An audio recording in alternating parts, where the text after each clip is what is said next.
Continuando nosso cenário político, nesta sexta-feira, o tal do sextou, e a gente continua conversando com a deputada estadual Isolda Dantas, do Partido dos Trabalhadores. Manda sua mensagem para a gente, manda sua pergunta para ela e faz o programa de hoje aqui nesta sexta. Carol, vamos falar sobre eleições 2022. Vamos falar, porque tem uma vinheta e tal, é tudo muito bem combinado, articulado. É algo que sempre a gente faz. O roteiro existe. Agora sim, atenção, vamos lá.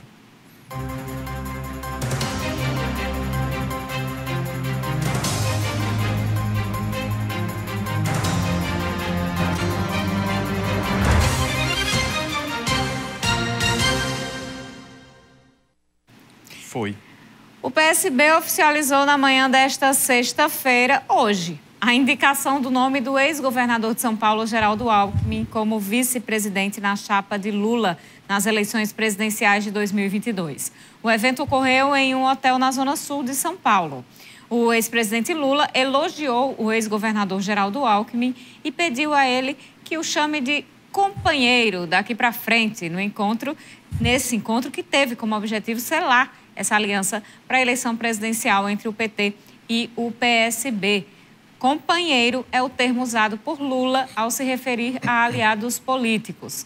Ontem à noite, uma outra reunião definiu que o lançamento da pré-candidatura de Lula à presidência será em um evento que acontecerá em 30 de abril, um sábado, em São Paulo, conforme noticiou o UOL, Vonúvio. Pois é, em 2006, os dois ali, Lula e Alckmin, eles foram ali ferrenhos adversários, né? Cada um ali em busca, né, do seu espaço para a presidência da República. Até hoje, muitas pessoas ainda publicam vídeos sobre esta temática, né? Então vamos ver como é que vai ser daqui para frente aí a união, né, destes dois, até então, políticos antagônicos aqui no nosso país. Vamos saber também a opinião aqui da deputada. Mas antes tem informação. A pré-candidata à presidência pelo MDB, a senadora Simone Tebet, disse que foi informada da possível aliança do Rio Grande do Norte com o PT. Ela afirmou que não há empecilhos nacionais para uma aliança entre os partidos.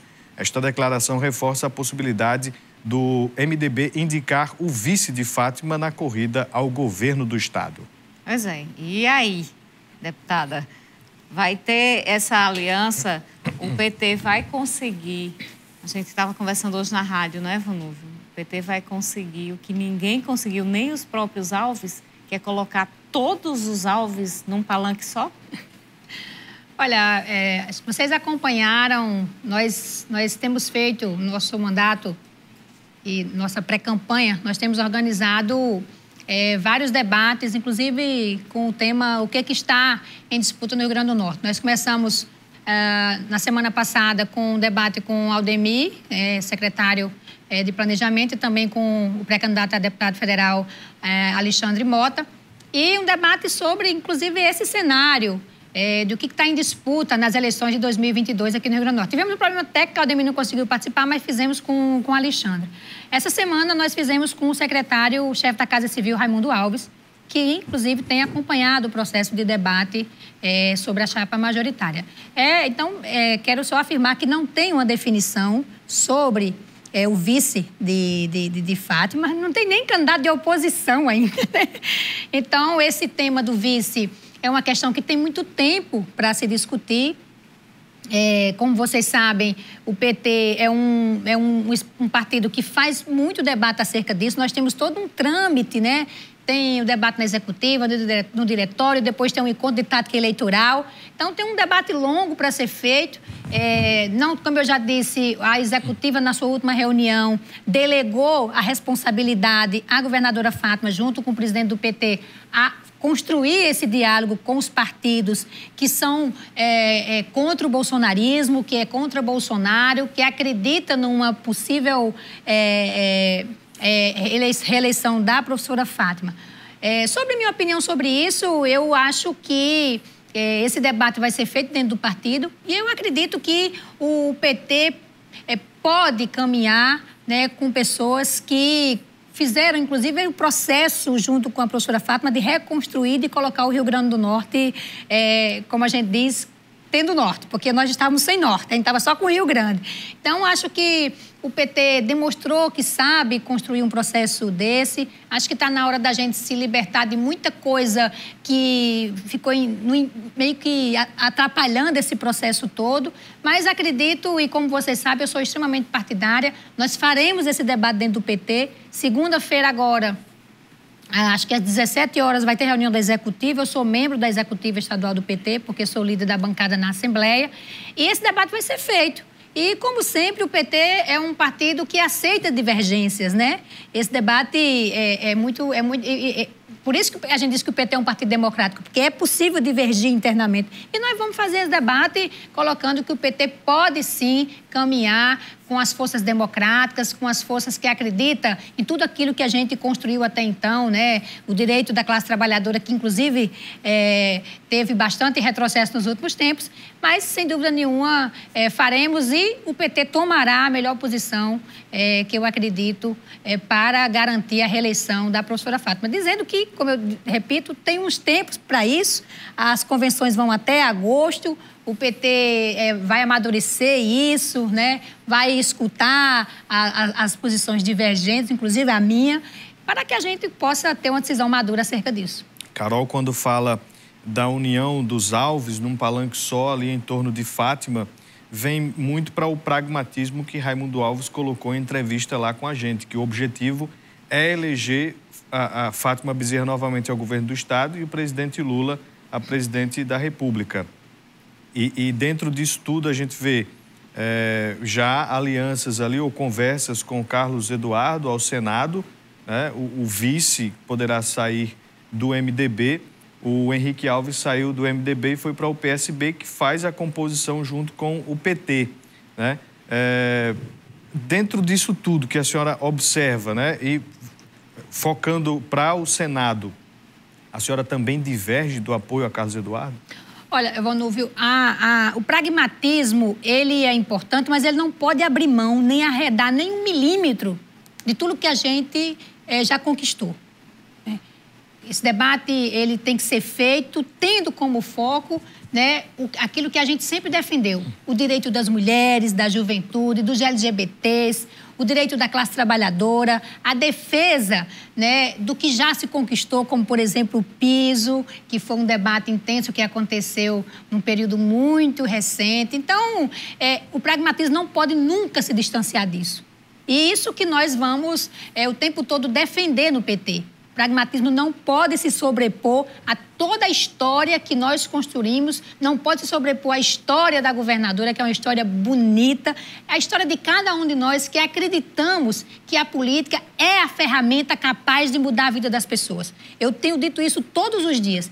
A única coisa que pode mudar a vida das pessoas para melhor ou para pior é a política. E nós vimos, muito recente, nos últimos 3 anos, como o Rio Grande do Norte tem conseguido, de forma a duras penas, porque a governadora encontrou o Rio Grande do Norte destroçado, mas tem melhorado.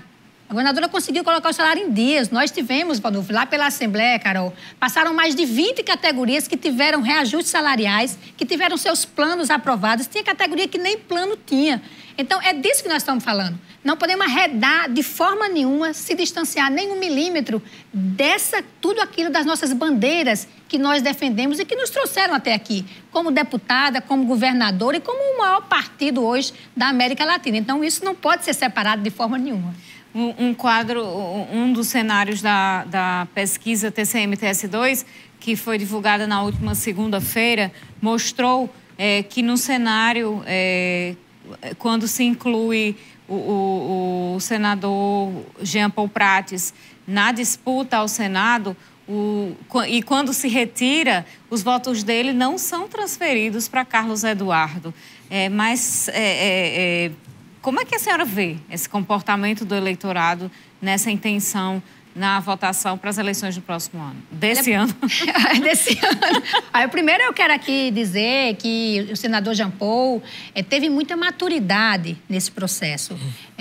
Também dizer que ele honrou com muita qualidade, com muita coerência, a cadeira que ele ocupou da professora Fátima. Então, o senador Jean, as notas que ele lançou, e Jean sabe que nesse momento ele tem uma enorme contribuição a dar para o Brasil, né? E tem dado. Então, ele sempre dialogou com o PT nessa perspectiva. Ao abrir mão, né, dessa disputa, ele sabe que ele tem outras tarefas, outras missões, que inclusive já recebeu do PT e agora recebe mais uma, que é contribuir com o Brasil.